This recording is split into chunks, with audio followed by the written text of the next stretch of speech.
Salut, un agent secret arrive à Wayward Pines pour enquêter sur la disparition mystérieuse de deux collègues. Mais il découvre que le temps dans la ville n'est pas le même que dans le reste du monde. Aujourd'hui, je vais vous présenter un film de science-fiction intitulé Wayward Pines. Eastern Burke est un agent spécial de Seattle qui a été chargé d'enquêter sur la disparition de deux de ses collègues, Evans et Kate. En suivant les pistes, lui et son chauffeur atteignent une ville de l'Idaho et commencent à regarder autour d'eux dans leur voiture. Malheureusement, alors qu'ils sont occupés à discuter, un camion leur fonce dessus et l'écran devient noir. Quand Ethan se réveille, il se trouve dans un lit d'hôpital dans la ville voisine de Wayward Pines. Une infirmière, Pamela Pelcher, alias Pam, s'occupe de lui et lui révèle que son chauffeur est décédé dans l'accident. Étrangement, l'hôpital est complètement vide et Ethan est le seul patient. Il interroge l'infirmière Pam à ce sujet, ce à quoi elle répond sarcastiquement que les gens de cette ville ne tombent jamais malades. Ethan tente ensuite d'appeler sa famille, mais lorsqu'il demande ses affaires, Pam lui révèle que le shérif local les détient. De retour à Seattle, Adam, le patron d'Ethan, informe sa femme Teresa qu'il y a eu un accident de voiture. Bien que le corps du conducteur ait été identifié, il n'y avait pas une seule trace des restes d'Ethan, et en entendant cela, Teresa devient bouleversée et partage en tremblant la nouvelle avec leur fils Ben. À l'hôpital, Ethan demande à plusieurs reprises un téléphone pour pouvoir contacter sa famille. Mais Pam trouve une excuse à chaque fois. Fatigué, il déchire sa perfusion, mais ses vêtements épars malgré les protestations de Pam. Il sort ensuite de l'hôpital et erre dans la ville qui, à première vue, n'a rien de particulier. Au bout d'un moment, Ethan entre dans un bar où la barmaid, Beverly Brown, le laisse utiliser le téléphone. Il appelle immédiatement sa femme, mais comme le téléphone tombe sur la messagerie vocale, il se contente de laisser un message. Avant de quitter, l'aimable Beverly lui donne son adresse en lui disant qu'il peut revenir la voir s'il a besoin d'aide. Ensuite, alors qu'Ethan marche dans la rue, il découvre que les grillons de Wayward Pines ne sont que des sons de grillons diffusés par des haut-parleurs. C'est la première indication que quelque chose de très étrange se passe dans cette ville. Il pourrait au moins mettre Taylor Swift.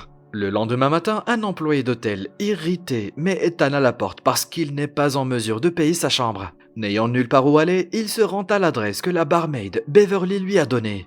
Mais il constate que l'endroit est sinistrement abandonné. Lorsqu'il s'aventure à l'intérieur, il est choqué de découvrir un cadavre en décomposition. Il appartient à son ami Evans, un des agents spéciaux qu'il est venu chercher. Sans perdre de temps, Ethan se rend chez le shérif local Arnold Pope et lui demande de l'aide. Cependant, le flic l'interroge sur la façon dont il s'est retrouvé ici, alors Ethan lui explique tout et demande également de l'aide pour trouver le second agent spécial qu'il est venu chercher, Kate Hassan. Il s'avère qu'Ethan et Kate avaient une relation amoureuse avant qu'elle ne disparaisse soudainement. Alors que les deux hommes continuent de parler, Ethan se souvient soudainement de l'infirmière Pam, qui lui a dit que ses affaires avaient été confisquées par le shérif. Il demande donc s'il peut les récupérer, mais le shérif Pope se moque et affirme qu'il ne les a pas. N'ayant pas le choix, Ethan utilise la ligne fixe du shérif et appelle sa famille et son patron. Mais dans les deux cas, il ne peut que leur laisser un message vocal. Confus et cherchant désespérément des réponses, il retourne au bar de la veille, à la recherche de Beverly. Cependant, à sa grande surprise, le propriétaire du bar lui révèle qu'aucune femme de ce nom ne travaille là. Frustré, Ethan commence à devenir agressif, mais l'homme l'assomme et appelle quelqu'un à l'aide. Quand Ethan se réveille, il se retrouve une fois de plus à l'hôpital. Le docteur Jenkins, un psychiatre, s'approche de lui et lui révèle que l'accident l'a laissé avec une hémorragie cérébrale. C'est pourquoi il souffre d'une dépression dissociative. En entendant cela, Ethan devient furieux et nie totalement, ce qui pousse la surnoise Pam à lui donner un sédatif. Elle l'emmène ensuite dans la salle de chirurgie pour le faire opérer, mais heureusement, Beverly arrive à temps et l'emmène.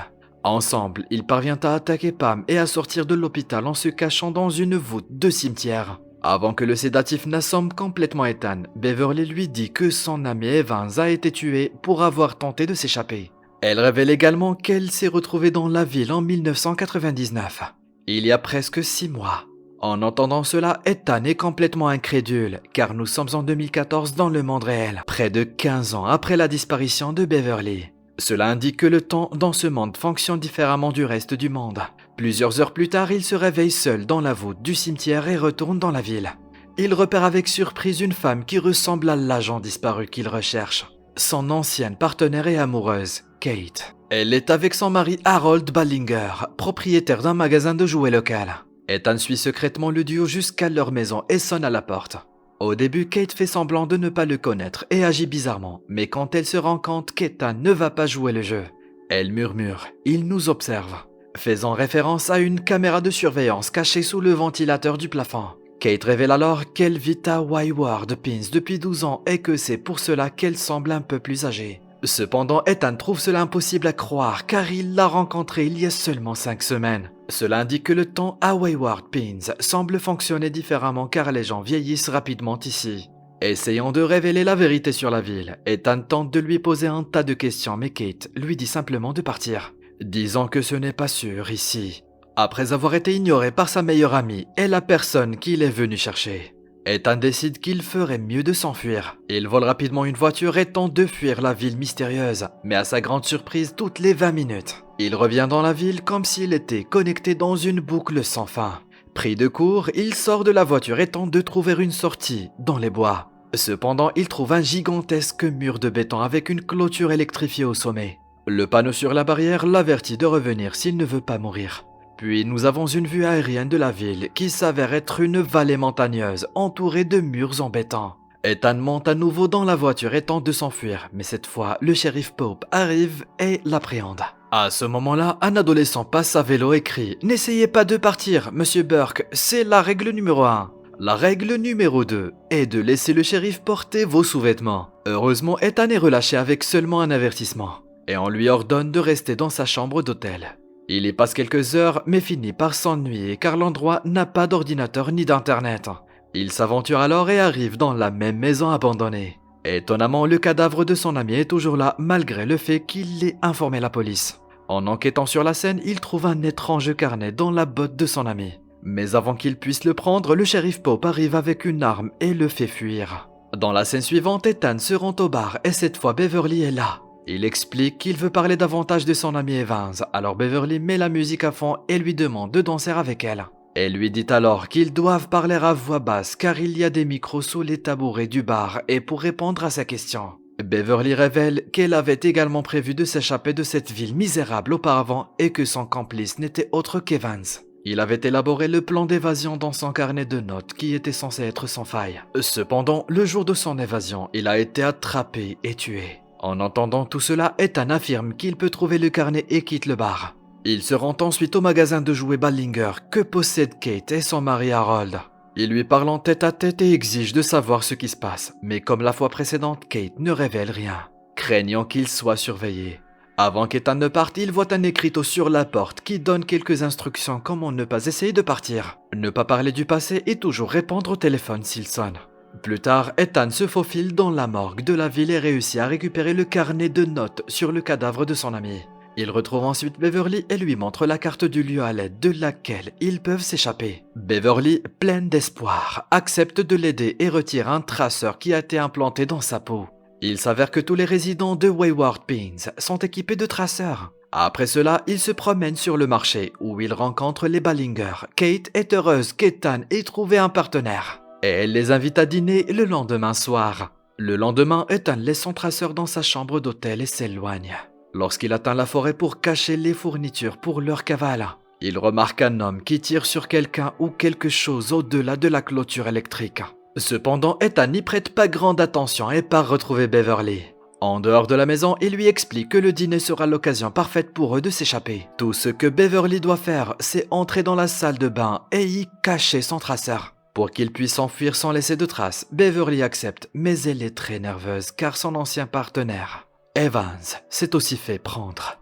Ce soir-là, pendant le dîner, alors que les deux couples discutent, Ethan se lève et se dirige vers la salle de bain pour vérifier s'il y a des caméras. Malheureusement, pendant son absence, Beverly, nerveuse, parle de sa vie passée, ce qui constitue une violation de la deuxième règle. Elle essaie de changer de sujet, mais il semble que les Ballinger aient déjà eu vent de ses intentions. Dès qu'Ethan revient, elle cache son traceur dans la salle de bain et part avec lui. Dehors, Beverly commence à paniquer sur les conséquences s'ils se font prendre. Soudain, tous les téléphones de la ville se mettent à sonner et une foule nombreuse sort pour les appréhender. Ethan et Beverly s'enfuient pour sauver leur vie, mais ils sont rapidement séparés et Beverly est attrapée. Beverly est ensuite traînée jusqu'à la place de la ville où le shérif et un groupe important l'attendent, sous le regard d'Ethan depuis un bâtiment voisin. Le shérif lui tranche la gorge en disant que c'est ce qui arrive quand quelqu'un essaie de s'échapper. Nous apprenons ici que Beverly a été signalée au shérif par nul autre que le couple Ballinger. Plus tard, Ethan se présente dans la cuisine de Kate et l'accuse d'avoir participé au meurtre. Elle lui dit que la mort de Beverly était une punition pour ne pas avoir suivi les règles.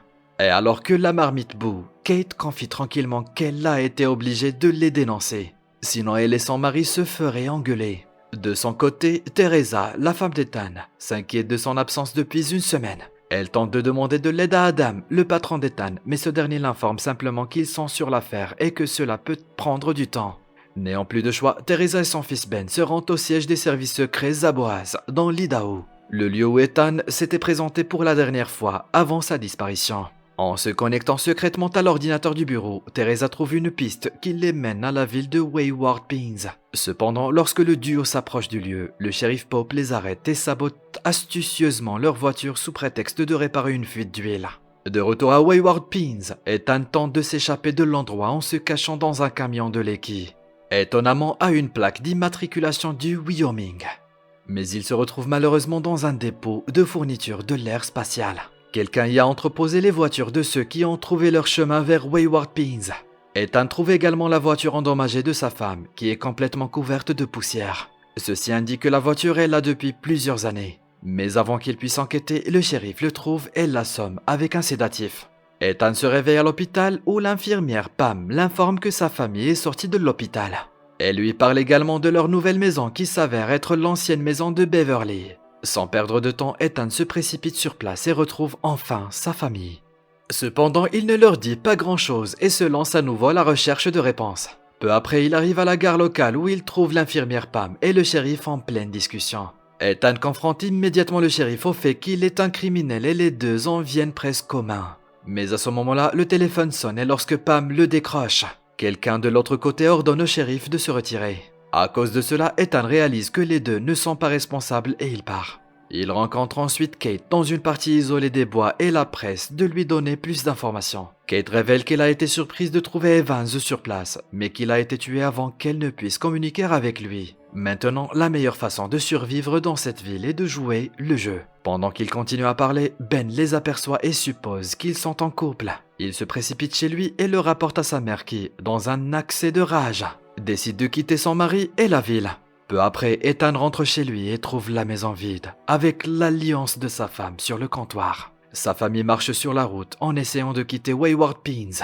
Soudain, le shérif arrive dans sa voiture et les arrête en mentionnant que personne ne peut partir sans sa permission. Lorsque Ben tente de se révolter, il est vicieusement agressé par le shérif. Mais avant qu'il ne puisse attaquer Teresa, Ethan arrive par derrière et le plaque au sol. Il s'ensuit un combat intense qui se termine par le fait que Ben renverse le shérif avec sa propre voiture. Suite à cela, Ethan le tue et s'empare de ses clés. Il trouve également une télécommande qui ouvre une grande porte devant eux. Alors que la famille monte dans la voiture, un grognement effrayant se fait entendre et quelque chose sort en courant de l'autre côté de la clôture et attrape le corps du shérif Pope. Terrifié, Ethan ferme rapidement la porte avec la télécommande et part avec sa famille. Après avoir atteint Wayward Pines, Ethan arrête la voiture et sort son fils pour le calmer. Puis il monte dans la voiture et révèle tout à Teresa. Il lui raconte que toute la ville est surveillée et qu'il n'y a aucun moyen de s'échapper. Il lui raconte également comment il s'est retrouvé ici et, à son tour, Teresa lui fait part de son expérience.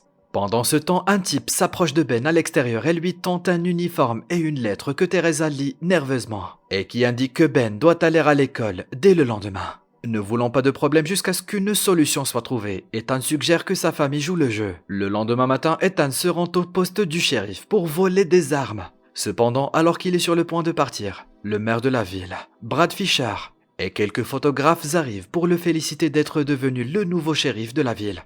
Il s'avère que si quelqu'un tue une personne dans cette ville, il prend automatiquement son poste. Ethan est déconnecté par cette situation, mais il décide néanmoins d'agir. Après que tout le monde soit parti, Ethan examine l'endroit et découvre un compartiment secret sur le sol. Lorsqu'il l'ouvre, il trouve une boîte qui contient tous les dossiers des habitants de la ville. À son grand étonnement, toutes les personnes, y compris le maire Brad, vivaient en fait dans une autre ville avant de se retrouver ici. Pendant ce temps, l'infirmière Pam arrive avec un homme qui a soi-disant péché en disant des mots blasphématoires sur la propriété publique. Elle veut que le nouveau shérif Ethan dispute l'homme, mais il est catégorique sur le fait de ne pas le faire. Il dit qu'il va s'en occuper et la renvoie. Ailleurs, Teresa et Ben arrivent à l'école où ils tombent sur la directrice, Megan Fisher. On apprend qu'elle est la femme du maire Brad. Megan se lie rapidement avec Ben et l'emmène dans la salle de classe en lui promettant de prendre soin de lui. Pendant la récréation, elle interroge le garçon et lui pose des questions étranges sur ses origines. On dirait qu'elle essaie de faire oublier à Ben sa vie passée. Pendant ce temps, au poste du shérif, Ethan discute avec le criminel John et apprend que lui aussi s'est lassé de la ville. John révèle qu'il s'est retrouvé à Wayward Pines en 2001 et que depuis ce jour, il a essayé de s'échapper de l'endroit plusieurs fois, mais sans succès. Alors que les deux hommes discutent, le téléphone sonne soudainement et lorsqu'Ethan le décroche, une femme à l'autre bout du fil lui ordonne d'aller voir John. Le lendemain soir, Ethan partage toutes les preuves avec Teresa et affirme que le maire Brad se comportait bizarrement, comme s'il cachait quelque chose. Le couple a donc prévu d'organiser un dîner avec les Fisher afin qu'ils puissent trouver des informations sur le lieu. Conformément à son plan, Teresa aborde Megan le lendemain matin à l'école et l'invite à dîner chez elle avec le maire. Cependant, cette dernière souhaite se rencontrer dans un lieu neutre. Ils se contentent donc d'un restaurant bondé sur le marché. Ce soir-là, Ethan et Teresa retrouvent les Fisher où l'infirmière Pam, les Ballinger et plusieurs autres résidents sont tous en train de dîner. Teresa emmène astucieusement Megan aux toilettes et lorsqu'ils sont seuls, Ethan tente de faire pression sur le maire pour obtenir des réponses. Mais le vieil homme ne divulgue rien. Après le dîner raté, Ethan raccompagne sa femme chez elle puis se rend à la gare. Là, il dit à John de se préparer car il le laisse libre dans les bois. Étonnamment, John ne veut pas s'échapper car il sait qu'il a très peu de chances de survivre. Malgré cela, Ethan le force à venir avec lui. Il arrive bientôt près de la clôture gardée par un courant à haute tension et Ethan dit à John de s'en aller. Mais ce dernier hésite. Il ne veut pas que quelqu'un ait des ennuis à cause de lui, alors il décide de se sacrifier. Il montre à Ethan une colline proche depuis laquelle on peut s'échapper de la ville, puis se colle à la clôture électrique, le tuant sur le coup. Bien que dévasté, Ethan rentre chez lui avec un plan en tête. Il raconte à Teresa tout ce qui s'est passé et en retour, elle lui révèle qu'elle a été appelée pour un nouveau travail. Le lendemain matin, Ethan est heureux que sa femme ait gagné la confiance de certains habitants de la ville. Il prend ensuite quelques armes et retourne dans la forêt. L'épisode se termine alors qu'Ethan escalade la colline escarpée et qu'il atteint le sommet où une mystérieuse silhouette humanoïde le guette depuis l'ombre. J'espère que vous avez apprécié ce résumé. Dites-nous dans les commentaires ce que vous pensez du film. Et abonnez-vous à notre chaîne pour voir plus de vidéos comme celle-ci. Merci d'avoir regardé.